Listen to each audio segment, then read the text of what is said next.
Magandang gabi po. Ang ating pong pag-uusapan ay yung ano ang laman, ano ang rason talaga na ginawa na binasihan ng Supreme Court para kung bakit dininay nila, binasura nila ang hiling ni Bato na mabigyan siya ng TRO laban sa pag-aaresto sa kanya. Pero bago po ang lahat, nais ko munang ipapatugtog yung paborito kong sonata. Anong sonata? Kanta. Ang sonata kasi Espanyol na salita. So magandang gabi, kay Kumaro. So sonata na maganda.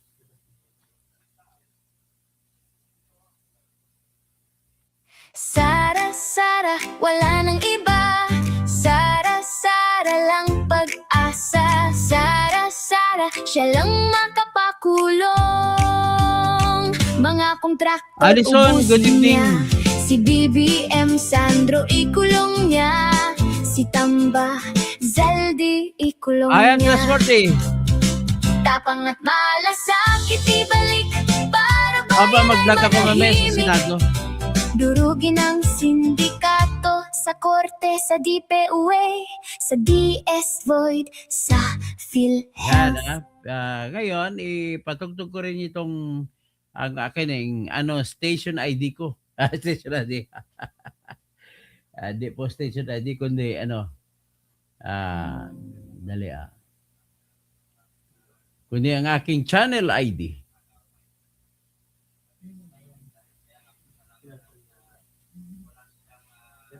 Okay, ito po yung channel ID natin. Maganda diskusyon natin. Marami kayo matutunan sa akin na tama. Mayong gabi Gray Mix Vlog. Bayani Rivadolia. Wow, ganda na sinata. Sa Pilipinas, Bienvenido Riquitillo. So, shout out to Luis Pating from Riyadh, hindi Saudi Arabia. kayang bayaran ni numan ang kanyang prinsipyo. Kapag Austin may Victorino. inapi, siyang nariyan. Kay Kumaro, good Kapag evening. may bayaran, siya Benedict ang Steve. hadlang. Good evening. Hindi siya tiklop sa pananakot ng iilan. Hindi siya alila ng sino mang mayaman. Kung ang kapangyarihan nila ay inaabuso, hinahawi niya yan Bumili ng mano-mano. pagkain. Kapag ang taong bayan ang nasasakal, siya ang unang sumusugot, tumatagal. Hindi perang sukatan ng halaga, kundi kung sino ang lumalaban para sa masa. Totoo kasing tirador, totoo kasing tirador. Kakapin ang naaapi, kalaban ng sakim na mandaramo. Meron na tayong update sa Supreme Totoo Court. kasing tirador, Nakinig ko kayo. totoo kasing Mariano tirador. Kakayan. Hindi Mabuhay from kayang Tacurum City. bilhin Maayong ng gabi sa Tacurum. Kay Ivan Servos Tacurum. Ayong hapon man. Ayong hapon kay Governor Paksali. Ang magadato.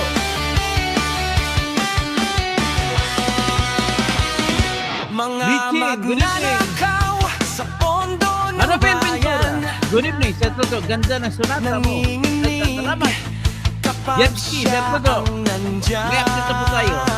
Menisig ganda ng channel song. Piso, bawat senti mo, kailangang sagutin sa mata ng tao. Huwag ang ngiti para sa mandarang walang pwesto, para Ang sa sinabi mo, sumisit papanatan ko. kapag ang hustisya ang pinag-uusapan. Siya ang bantay sa gitna ng laban. Kung may nilulunod ang kasinungalingan, siya ang boses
Okay.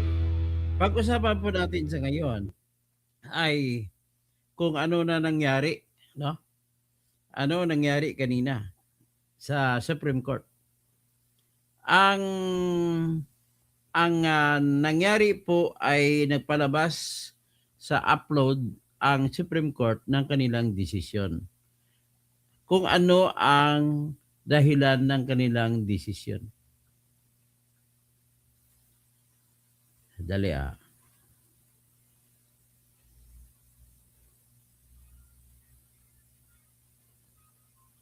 Okay. May binagpapadala, may kausap lang ako eh.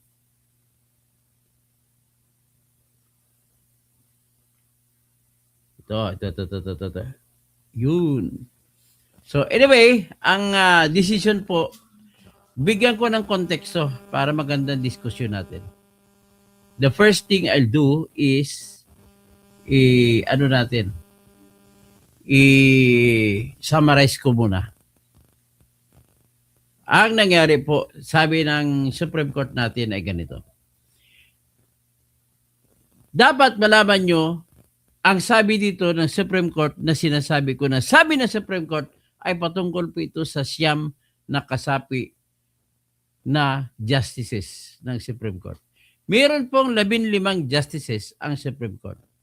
Ang siyam ang nagboto o bumuto na tanggihan ang hinihiling ni Bato na TRO. 5 naman ang nagsabi na dapat ibigay na. Ibigay mo na. Parang ganun. So ngayon, isa ang nag-abstain. So, kung isa ang nag-abstain, yung nag-abstain, pwede pa magbago ng isip yun. Depende sa motion for reconsideration na isasampa ni Attorney Torion. Okay? So, ngayon, ang unang rason na inilista ng Supreme Court kung bakit hindi sila magbibigay ng tinatawag na TRO ay ganito. Sapagkat, kaibigang JJ, kung aaprobahan nilang TRO, para na rin daw sila nagdesisyon. Kung magdesisyon sila, ang tawag nila, magkaroon ng prejudgment. Ayaw nila mag-prejudge sa issue. Anong issue na piniprejudge nila? Nakaangkla kasi ang kanilang tingin sa kung dapat bang ipapatupad ang warrant of arrest ng ICC o hindi. Ngayon, kung mag-decision daw sila, yung majority, yung siyam, nagsasabi na kung mag-decision sila, bigyan nila si Bato, ay para na rin nilang sinabi, panalo na si Bato. At dapat daw hindi nila gagawin. Kasi hindi pa sila magdidesisyon sa main case, sa kaso. Kaya yan po ang unang dahilan nila. Sabi ni RDTV, they are under polemic system.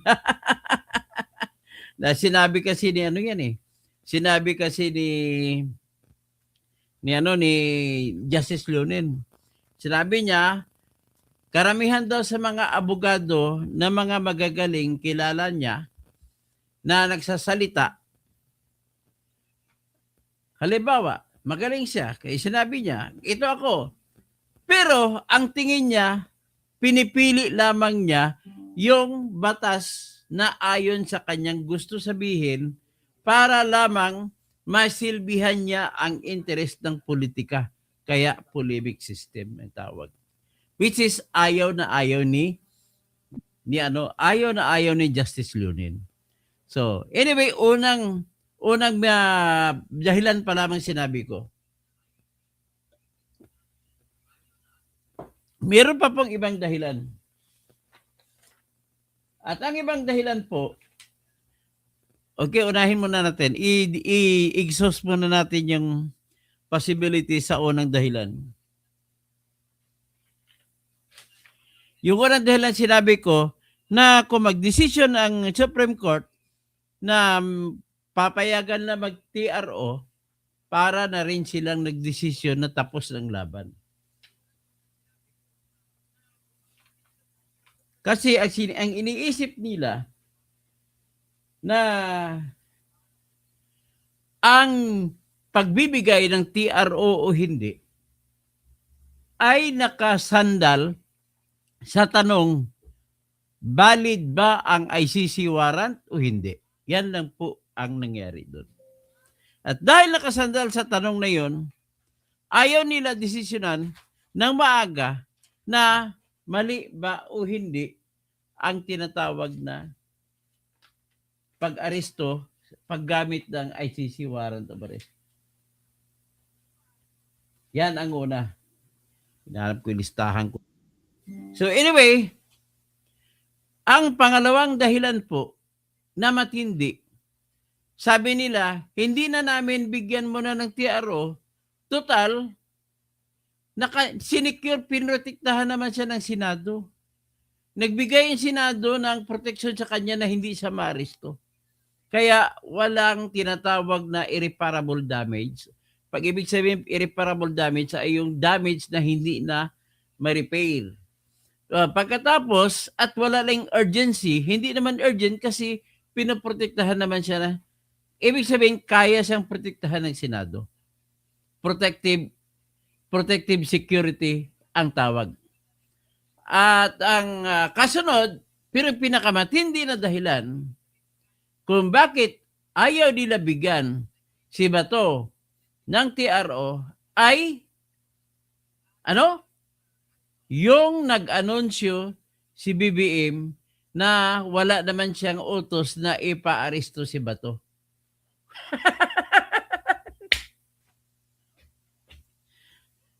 Ang pang-apat na rason, sa ibang mga judge, sabi ko na nga, number one na reason na sinabi ko na i-deny. Ano yun? Yung tumakbo siya, umiskapo. Kung hindi siya umiskapo, malamang sigurado ko panalo siya. Kaya lang, si Amy yung urot, Amy Marcos, sabi niya, Bato, tumakbo ka na. Kasi bakit papatayin ka talaga? O by hook or by crook, kukunin ka rito. Hindi nga nagkamali si Amy ata eh. Bakit? Nalaman na lang natin na mayroon palang mga NBI doon sa kalahati ng building. Malaking building isang malaking building ang may-ari ng GSIS. Kalahati ng building ay inuupahan ng Senado. Kalahati ay ginagamit ng GSIS na central office nila. So ngayon, matapos umalis ang NBI na nagkausap na sila ng Senate President, si Matibag, umalis sila, binigay ni Alan Peter Cayetano ang siyam na ahente ng NBI na inaresto ng Senado at ikukulong at sasampahan ng kaso, pero pinayagan niya na umalis kapalit ng hindi pag-aresto kay Bato. At kapalit ng bibigyan nila si Alan Peter Cayetano ng kopya ng warrant of arrest. Hanggang ngayon hindi pa nangyari.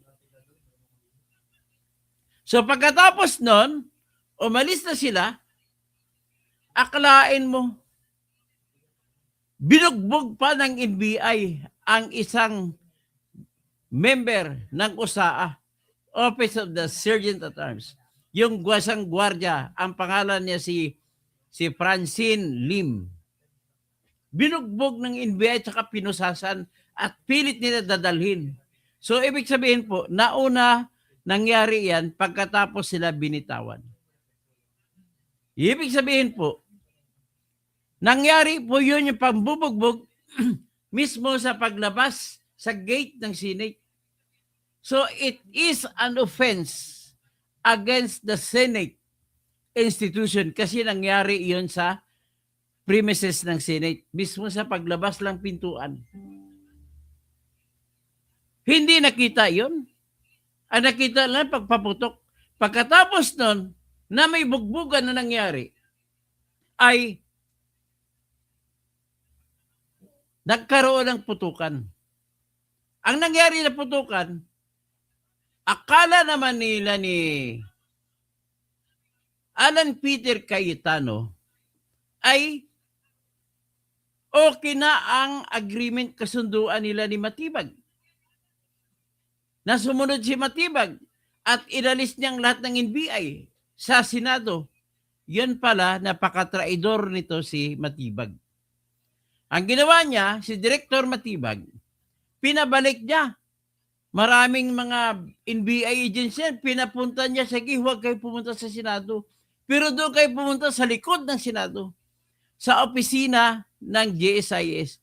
At para may katwiran sila, kunwari na ni-request sila ng chairman at president ng GSIS na si John Wick Veloso. So kaya maraming NBI doon sa likod. Hindi nga sila pumunta sa Senate, nandun naman sila sa GSIS. Anong ginawa nila? Ang ginawa nila, pumasok sila at yung pintuan sa pagitan ng GSIS at Senado ay binabarina nila. Kasi gusto nila pasukin. At bakit? Walang ibang dahilan. Kung di, dadamputin si Bato. So kung ganon, na mayroong barina nangyari, ibig sabihin po, ay totoo sinasabi ni Amy Marcos kay Bato na tumakbo ka na. Kasi kukunin ka by hook or by crook. Na sabi ni Amy, papatayin ka. Pero, na-reveal kanina sa Senado. Sabi ni Alan Peter Cayetano, ang gagawin pala nila, inalam pala ng NBI, pati yung helipad, yung papatungan kung saan lalanding ang helicopter sa Senado. Yun pala, kukunin nila si Bato at isakay sa eroplano, sa helicopter. Yun pala ang tawag niya. Okay? So, yan po ang nangyari. Babalik tayo ngayon sa Supreme Court. So, ang ibig sabihin naman dito, sabi ng Supreme Court, hindi na natin kailangan bigyan ng TRO yan. Total, pinoprotektahan naman siya ng Senado. So, ano nang rason? Una, ayaw ng Supreme Court ang majority na bigyan ng TRO sapagkat pag nagbigay sila ng TRO, para na rin nilang dinesisyonan na talo na yung mag-aaresto. Pangalawa ay nagsalita naman sa Facebook Live si BBM na wala siyang utos na arestuhin si Bato. At isa pa, sinabi niya na wala siyang pinapuntang NBI, pero meron. Pangatlo, na sapagkat ay pinoprotektahan naman siya ng Senado. Yun ang mga rason. So, ibig sabihin po, kung hindi, pero ang tingin ko naman, bilang aral sa mga legalidad, mas malaki ang chance ni Bato na bibigyan siya ng TRO kung hindi siya umalis sa poder ng Senado. Kaya lang, pag tinanong mong iba, pati ako, sa totoong kwento lang, maraming naglalaro kasi. Ang mga tao ni Bongbong na pumunta roon ay hindi sumusunod kay Bongbong kung anong gagawin. Sinabi ng wala, napahiya tuloy si BBM. Yung pala nandun sila sa GSIS. Ganon ang sitwasyon. So ngayon, ayaw naman ni Bato at narinig ko sa sinasabi ni Harry Roque, mas gustuhin nila na hindi magpa-aresto si Bato. Kasi kung magpa-aresto siya, dadalhin siya sa Den Haag. At kung doon siya sa Den Haag, hindi na siya makabisita ang kanyang mga anak. Dahil ang laki ng gastos pag pumunta roon. Mahigit 100,000 one way papunta roon. At kung pauwi ka, another 100,000. So kulang-kulang 300,000 kada bisita. Sa isang tao lang yan. Eh kung pati asawa niya bibisita, pati yung anak niya, siguro mga 5 magbibisita, times 300,000. So 1.5 million ang gastos kada punta. Pangalawa, minimum of 2 million ang bayad sa abogado doon sa dinheg. So malaking gastos yan. Although, kung walang pera si Bato, bibigyan naman siya ng ICC ng abogado na ang sweldo ng mga abogado roon ay 2 million kada buwan. Ganun po yan doon. So anyway, ganun po ang sinabi na main reason ng Supreme Court. Pero pag tiningnan mo naman, ang rason ng mga kumontra ng mga justices, matindi po ang rason nila. Tingnan natin, pa isa-isa.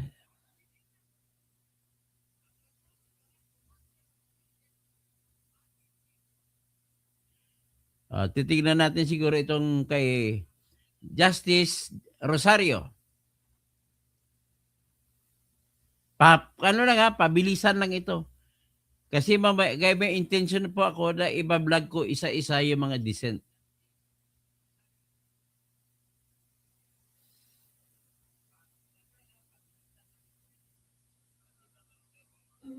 Ito.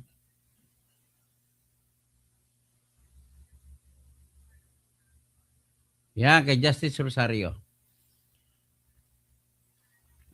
Sinabi ni Justice Rosario na dapat bigyan ng TRO. Sabi niya, yung palabas ng sealed warrant of arrest ng ICC laban kay Bato ay questionably labag sa konstitusyon natin at labag sa mga batas natin at labag sa jurisdiction ng ating bansa. Number 1, sabi ni Justice Rosario, ang Pilipinas ay nag-withdraw na mula sa Rome Statute noong March 16, 2018 at naging final na March 17, 2019 ang withdrawal. So, ibig sabihin, yung jurisdiction ng ICC ay talagang questionable. Yan ang sinasabi niya. Ibig sabihin, si Justice Rosario po ay walang pakialam kung nagdesisyon na ang ICC na mayroon silang jurisdiction. Sa mata ni Justice Rosario ay hindi yon kaduda-duda ang kapangyarihan ng ICC laban kay Bato. Number 2 na rason yan. Sabi niya, kahit sabihin pa natin na yung ICC ay patuloy na nag-exercise, gumaganap ng kapangyarihan sa ating teritoryo sa Pilipinas, sa ating mga mamamayan, dahil sa investigasyon ay nagsimula daw, dahil ito operates on principles of complementarity, meaning that it can exercise jurisdiction only if the state is genuinely unwilling or unable to investigate or prosecute the crimes. Kumontra, tahasan na kinontra ni Justice Rosario. Kasi sabi niya, buhay ang ating mga korte. Buhay ang ating mga investigating bodies. Bakit padadalhin doon? Yan ang number 2 na rason niya. Sinabi niya na sa ilalim ng Article 17 ng Rome Statute, ang ICC ay panghuling-huli na korte na. At ang nagsasabi nito, mas primary ang kapangyarihan ng Pilipinas na korte. So, ang ibig sabihin niya, kung nag-fail, kung nabigo ang Pilipinas, ay masyado na sabihin, hindi katanggap-tanggap para sabihin na nabigo ang Pilipinas sa pagsampa ng kaso laban kay Duterte. at kay Bato. So kaya sabi niya, kung papayagan natin ang ICC na kaya naman natin gagawin, iyan ay pagtapak sa ating karangalan at sa ating kapangyarihan. So number 3, ang ICC warrant, kahit na naipalabas ng maayos ng ICC, pero wala naman itong mekanismo kung paano ipapatupad sa Pilipinas. Yan ang pangalawang rason niya. Tapos sinabi niya, yung Section 17 of Republic Act 9851 na pinangangalandakan nila ni ex-Justice Antonio Carpio, pinangangalandakan nila ni Darlene Berberabi, pinangangalandakan nila ni Mel Santa Maria, pinangangalandakan ni Attorney Domingo Cayusa na dating presidente ng Integrated Bar of the Philippines. Sino pang ibang nangangalandakan dyan? Mga nakakahiya naman kayo. Ay nung sabi ni Justice Rosario, na parang binibigay natin sa presidente ang buong kapangyarihan, isusuko na ang primera na kapangyarihan ay sa Pilipino.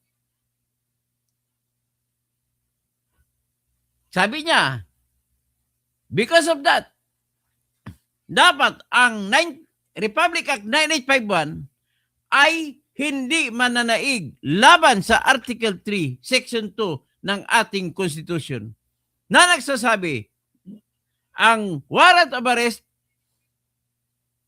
ay mailabas lamang kung ito ay sinagawa ng ating lokal na huwes sa pamamagitan ng personal na kanyang pagtitingin na may probable cause nga na dapat issue ng warrant of arrest.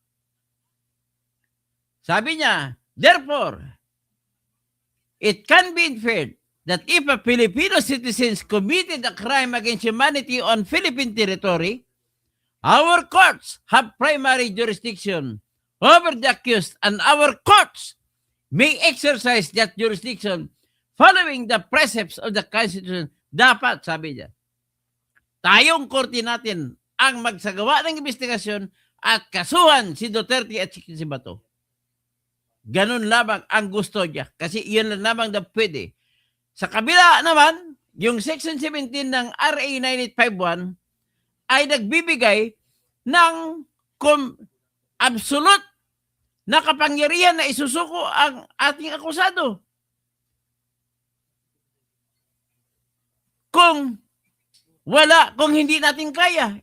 Pero kaya natin. Number 5, ang Executive Department na pinanguluhan ni BBM ay hindi niya pwede ma-implement ang ICC warrant.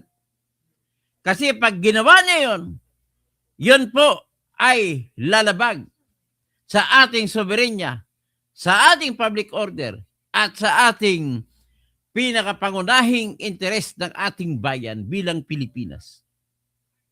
Sabi niya, ni Justice Rosario, an arrest for transfer to another jurisdiction or extradition is not included in the Department of Justice 2021 Manual Legal Assistance Guidelines in Criminal Matters.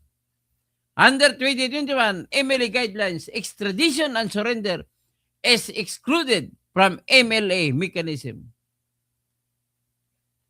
The arrest for international transfer ay hindi bilang kasunduan lamang na kung saan ang Department of Justice or Department of the Interior and Local Government sa pamamagitan ng PNP ay pwede nilang arestuhin ang tao.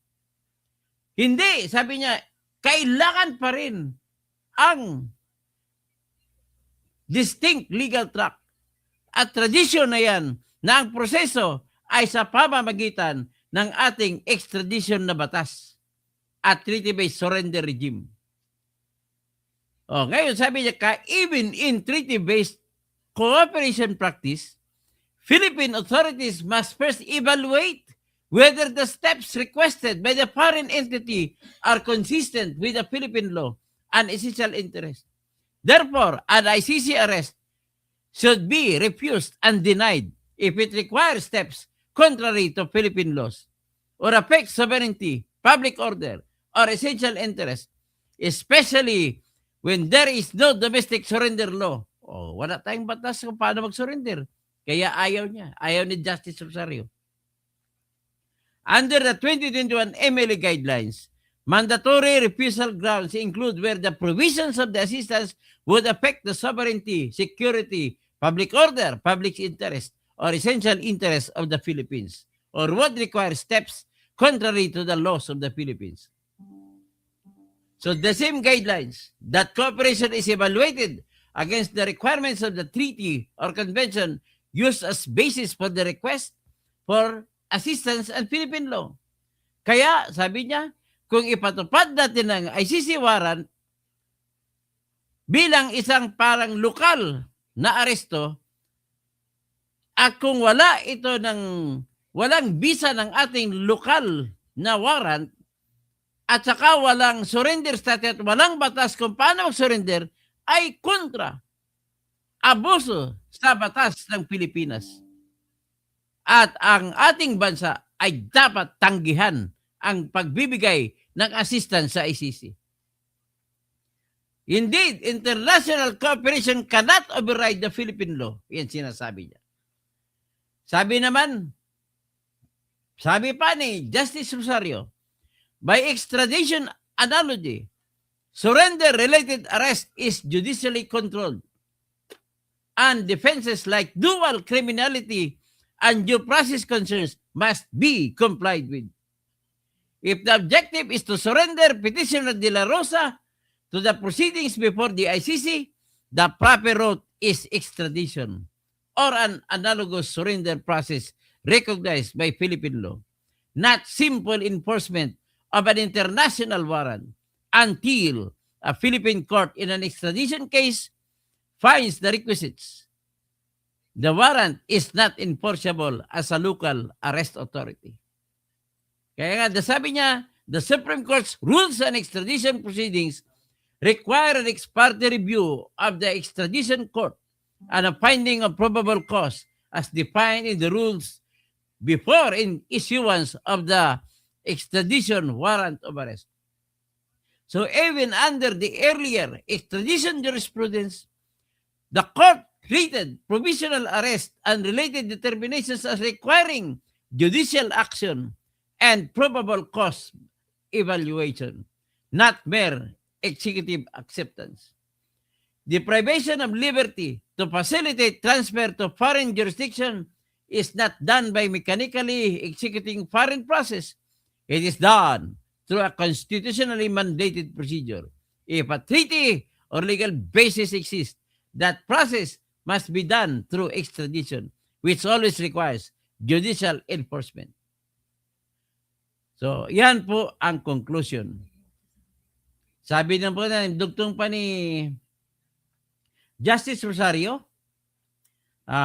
as a general rule, Philippine courts have primary jurisdiction over all crimes committed on Philippine territory, and even over crimes against humanity committed by our citizens on Philippine soil or elsewhere. The only exception is when our courts are unable or unwilling to exercise his judicial functions, which is not the case here. So talagang matapang na pinagdidiin ni Justice Rosario na ang ating sariling korte ay kaya mag-trial kay Duterte at kaya mag-trial kay De La Rosa. Kaya dapat dito sila kasuhan. Yan ang sinasabi niya. So, final, while the ponente wisely tackles the petition from the technical point that Petitioner De La Rosa failed to show the requisites for the issuance of TRO, we must also consider that if a TRO is not issued, a serious and imminent threat of arrest by the ICC as implemented with the cooperation of our executive department would exist with the resulting degradation of our sovereignty and abdication of our judicial power. So, ibig sabihin, parang sinasantabi natin na nakakainsulto sa atin ng ating kapangyarihan sa pag-aresto sa ating tao ay para sa ating korte, ay para nating tinatapakan. Yan ang sinasabi ni Justice Rosario sa kanyang pagtanggi. So, tingnan naman natin ang iba. Nakailang oras na ba ako? Maganda ito kay Ami Lazaro Javier. 40 minutes, 36 minutes. Okay? Yan. Titingnan naman natin ngayon ang dissent ni Justice Ami Lazaro Javier.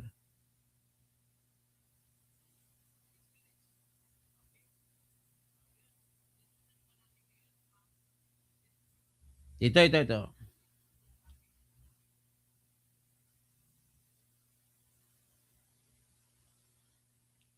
Ito naman kay Justice Ami Lazaro Javier. Ang pagkontra niya, sabi niya, with due respect to my esteemed colleagues, I cannot subscribe to an approach that, in my view, risks allowing considerations extraneous to law to overshadow the constitutional questions squarely before the court. The plea for temporary injunctive relief demands a disciplined legal inquiry and not referendum on personality, political identity, or public sentiment. Yan sinabi niya. Number 1, sabi niya, the court must not stray away from the proper constitutional lens. The matter before us is not a criminal prosecution. It is a civil proceeding that tests the limit of the executive's authority to arrest and surrender an individual to an international tribunal. We cannot offer a reasoning permitted by assessment of petitioner's character, political identity, and public reputation. Considerations that have no place in judicial inquiry. Sabi niya, ang ating legal system ay hindi na gumagamit ng tinatawag na bad character as a replacement sa culpability. Ang ebidensya ng pagsasagawa ng ganong diskarte na masama ay hindi natatanggap sa korte. Ang korte ay nag-admonish o nagtatawag pansin kung sino man na magsasabi na merong guilty dahil lamang sa tingin natin siya ay masamang tao. Yan ang sinasabi. O masama ang ginawa. Sabi niya, stereotypes, no matter how elegantly framed or intellectually packaged, do not aid the court. They obscure rather than illuminate. They inject into the judicial process the very noise and political fervor from which the Constitution demands we remain insulated. So the constraints against bad character evidence, or in this context, bad character arguments directed at petitioner offered as preparatory observations are not mere technicalities. They are constitutional safeguards. Guardrails. They safeguard the presumption of innocence and the right to a fair trial. Guarantees that do not dissipate simply because the proceeding is civil in form or because the allegation evokes strong public state sentiment. These rights are not conditional. They are not suspended when the accused is unpopular, and they are not diminished by the political passions of the moment. It is for this reason that I view with deep caution the reliance on arguments that begin from assessments of petitioner's character or of the political constituents, whether affluent or marginalized, haves or have-nots, intellectually or financially, that support him. Such considerations, however, sincerely held, risk transforming a neutral judicial inquiry into a referendum on personality, ideology, or class. That is not the role of the court. It has never been the role of the court, and it must not become so now. So next, rason niya, The court's duty is to apply the standards for injunctive relief, not to weigh personalities. Matindi sinasabi ni Ami Lazaro. Ibig sabihin, mga kasamahan niya pala nakatingin sa personalidad. Dahil galit lang sila kay Bato. So, number 3. Si Bato ay napatunayan niya na may karapatan siya. Yan ang sinasabi rito. Sabi naman ni Justice Ami Lazaro Javier yan. So, having carefully considered the submissions of both the state and the petitioner, I am compelled to state the circumstance presented not only to justify but necessitate the issuance of temporary injunctive relief. The rights at stake are neither speculative nor abstract. The potential injury is not merely political or reputational. It is juridical, concrete, and irreparable. To deny provisional relief under the circumstances is to expose petitioner to harm that the law itself recognizes as intolerable. The balance of considerations, when viewed through the disciplined lens of our own precedents, does not merely tilt. It weighs heavily, decisively, and unmistakably in favor of preserving the status quo until the court may fully resolve the substantive questions raised. Taas ang sinabi ni Justice Ami Lazaro Javier na may klarong-klarong karapatan ni Bato na dapat proteksyonan. Alam nyo na yan. Kasi ang tinutukoy niya rito, ganito. The right that Bato clearly and unmistakably possess is far more fundamental. The right to a lawful process by which his arrest, transfer, and potential surrender to the International Criminal Court must occur. Sigurado siya na dadalhin siya sa dihig pag pinayaan natin. Yun pong boses ni Justice Ami Lazaro Javier. This right is grounded not on his personal privilege, but on constitutional structure. It is the right to insist that any deprivation of liberty, especially one culminating in transfer to foreign jurisdiction, must proceed only through procedures that are constitutionally compliant.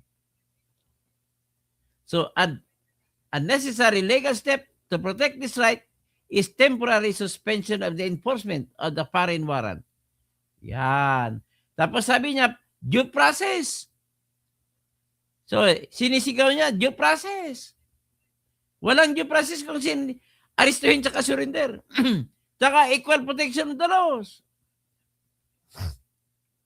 So, the right to the privilege, sabi niya, kapag inaristo si Bato at dalhin sa dihig, ay hindi niya na ma-avail ang tinatag na habeas corpus kasi wala na siya rito. Next is exclusive power of the judiciary and the principle of separation of powers. Sabi niya, the enforcement of an alien arrest and surrender process without judicial oversight would allow the executive, through mere police action, to deprive a citizen of liberty without a judicial finding of probable cause, without a judicial determination of the validity of the warrant, and without a judicial assessment of whether surrender complies with domestic law. While the executive is the chief architect of foreign policy, it is not vested with the judicial power. To capture a citizen and hand him over to an international body by executive act alone is to usurp, pang-agaw sa kapangyarihan ng korte. That is exclusive constitutional power. Grabe, matinding argumento ni Ami Lazaro Javier. Sabi niya, constitutional rights and principle deemed written in the second paragraph of Section 17 of Republic Act 9851. Sinasabi niya, the Constitution, specifically the rights that anchor petitioners' clear and unmistakable legal right, is deemed written into the second paragraph of Section 17 of Republic Act 9851. No statute may be read, interpreted, or implemented in a manner that violates constitutional rights or undermines constitutional structure. Every legislature enactment carries with it the implicit condition that it must yield to the Constitution and that its provisions must be harmonized with the fundamental law. Section 17 of Republic Act 951 authorizes cooperation with international tribunals, including the execution of arrest and surrender process. But this authority cannot be invoked in a vacuum. Hindi mo pwede na karaka-raka ay gagawin mo yan. Bongbong Marcos, it cannot be implemented as though it exists apart from the Constitution. The statute must be read, understood, and applied with due regard for the procedural and substantive guarantees that the Constitution enshrines. That the second paragraph of Section 17, addressing the arrest and surrender of individuals to international courts, necessarily incorporates the following constitutional imperatives. Number 1, no person may be deprived of liberty without due process of law. Number 2, all persons must be afforded equal protection under the law. Number 3, the privilege of the writ of habeas corpus and other protective rights must remain available and effective. Number 5, the judiciary retains exclusive authority to determine the legality of arrest, detentions, and transfer of persons within the Philippine jurisdiction. These constitutional guarantees are not optional. They are not suspended when the state cooperates with an international tribunal. They are not diminished by the gravity of the allegations or the identity of the accused. They are embedded in every statute, including Republic Act 9851, by operation of constitutional supremacy. To read Section 17 as authorizing the executive to bypass judicial process, to effectuate arrest without judicial scrutiny, or to surrender a Filipino citizen without affording him access to domestic remedies is to read the statute in a manner that the Constitution does not permit. Such an interpretation would render the statute unconstitutional, not because of its text, but because of its unconstitutional application. Accordingly, the constitutional rights invoked by petitioner are not external to Republic Act 951. They are internal to it. They are deemed written into its provision. They define the limits of its implementation, and they form part of the clear and unmistakable legal right that petitioner now seeks to protect. For these reasons, petitioner possesses a clear and unmistakable legal right firmly anchored in constitutional guarantees. These rights are not hypothetical. They are not contingent. They are not speculative. They are rights in esse, present, vested, and immediately enforceable. B. Petitioner has demonstrated a material, substantial, imminent, and irreparable injury. Na-demonstrate niya na sapat ang dahilan na may kasiraan mangyari kay bato na hindi na mababawi kung siya masisira. Tapos, petitioner has demonstrated the urgent necessity to prevent. Urgent ito kasi unang-una, arestuhin nila, dalhin kagad sa dihig. Kaya, ganun na ho kasimple. Tapos, ang balance of consideration unmistakably favors preserving the status quo. O, sabi niya, maghinos dili muna kayo.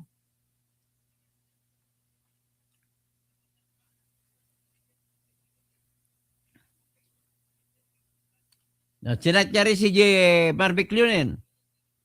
Sabi niya, underscore the importance of allowing the judicial process to run its course. His opinion on the vote itself may well provide the doctrinal clarity needed to resolve the issues raised by both the state and the petitioner in the present case. But they can only have meaningful effect if petitioner remains within the jurisdiction of this court. Their value evaporates the moment he is arrested, detained, and surrendered. Tama rin siya, sinasabi niya. Ano pang ibang sinabi ni Amin Lazarabi? The court's failure to issue relief undermines its own rule. Okay. Parang tinalo din Supreme Court ang kanyang sarili dahil hindi naglabas ng TRO. For all the foregoing, sabi ni Amila Javier, the court ought to issue temporary relief order. So yan muna, sa tingin ko, yung iba ay pag-usapan natin sa huli. Sa ngayon, dalawang kontra ang nagsasabi na dapat magbigay ng TRO. Ulitin ko lang, ang pagtanggi ng TRO ay number one na dahilan. Pag mag-decision daw ang Supreme Court na tanggapin nila yon at bigyan ng TRO, para na rin silang nagdesisyon sa main case, sa kaso mismo. Hindi lang kay sa TRO. Ina-avoid nila na mag-prejudge sila. Kasi isa lang ang issue sa main case at saka sa TRO. Sa TRO, legal ba ang ICC warrant of arrest na ipatupad dito? Yan ang issue sa TRO. Tapos, ang issue naman dun sa main case, legal ba ang warrant of arrest ng ICC? Pareha. Kaya ayaw ng Supreme Court na mapagudahan na tawagin sila, nagpiprejudge sila. Okay? So, ganun po kasimple lang yan. Next is, sinabi rin ng Supreme Court, anyway, nagsalita naman si BBM na wala siyang inutos na pag-aresto. Number 3, ay tumakbo kasi si Bato mula sa Senado. Kaya, ang tingin nila, ay wala ng karapatan manghingi. Paano pa natin i-TRO? Wala na, hindi naman siya nakukulong. Ganun nagsasabi. Sinasabi na kung nakulong ka, saka ka na lang pupunta sa korte. Yun ang sinabi. Okay? Hanggang dyan na muna tayo at magandang gabi sa inyong lahat. Magbasa siguro ako.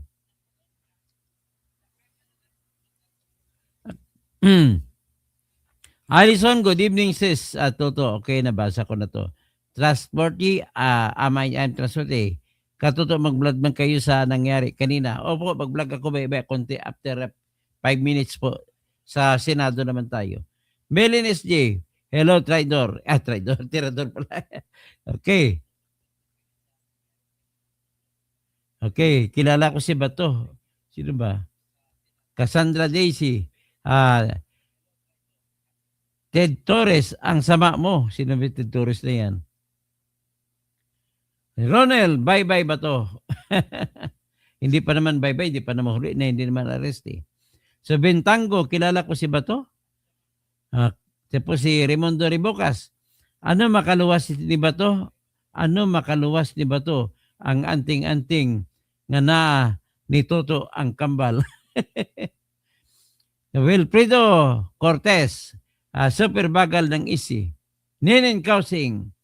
Tapos Ronel, sa kasalanan ni Bato dapat i-firing squad. Wag ka naman mag-ganon, mga batas na mga wala sa batas niya naman sinasabi mo. Ilbera Binayog, Sir Toto, sa mga nakakalam, nagkakahiwalay po building ng mga billion arts sa main building ng SIS at Senate, garden mo, nagkahiwalay na GSIS at mga arts. Dati ko nag-work, ang pinag-usapan doon po, ang pasukan para sa GSIS sa Senado, yun ang binabarina. So, Raimondo Ribocas, kahit umiyak pa kayo ng dugo, si BBM ang masunod. Ayun, abuso na. Greg Babaran, basahin mo rin yung paliwanag ng judges sa Dismistiaro. Hindi, binasa ko na nga eh. Ano ka ba? Hindi ka ba nakikinig? Observer, you are an idiot. Sino bang ang idiot? Solid Tubal, may batas pa ba tama dito sa bansa natin? Grace Line, Solid Tubal, lahat kayang diktahan ni Marcos. Boss Bell, magandang gabi Toto, lahat nanonood sa Pagadian City. Maayong gabi sa Pagadian City. Kay Mayor ko, sabi ko, maayong gabi kanimo. Nagkita ba yata? Katong na priso ka pa. Sa Zamboanga del Sur.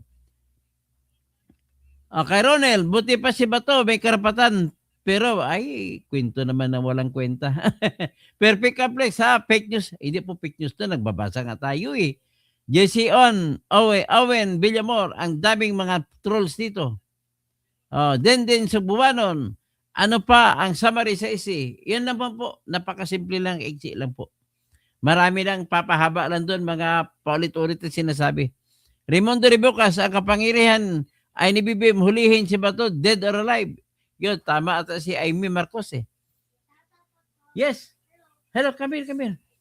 Hello. Virginia Palisok, God bless po. So, Encarnacion, Alapitan, si Serlito Pumias, dapat baguhin ang saligang batas. Tapos, iyak na naman. Iyak ka na totoo, hindi po ako umiyak. Vivian Sarimo, si Digong ang dahilan, hindi si BBM. Si BBM po kasi ang nag-utos. Ha? Nag-utos na huwag mag-aresto. Kaya hindi, sabi ng Supreme Court, hindi ka naman pala arestuhin ni BBM eh. Kaya wala ng TRO. Ganun po yung ibig sabihin nun. Cecil Agial, nasaan si Bato ninyo? Ituro nyo. Maunahan kayo. Okay, Raimundo Ribocas, Harbor, hanggang dyan lang muna tayo at maraming salamat. Si Greg Babaran, Erlinda Vicencio, tapos si Madison Rizzy Lodi, ipakita natin. Si Iwats, si Greg Babaran, okay? Si Armando David, tapos si Raimundo Ribocas, Gladys Shiba, si Harbor, tapos si Teresita Ardo. Okay. Wala na pulos, wala na kwenta ang justice system natin. So, si Henrietta Pineda, remember that, Bro Toto. Harbor, sus, tama Toto, sablay na naman. Okay, hanggang dyan lang muna kayo. Maraming salamat po sa inyo. God hates those who causes any discord among His children. Maraming salamat po. Paki-like na lang po. Mabalik ako in 5 minutes. Pag-usapan natin muna yung mga rumble in the Senate.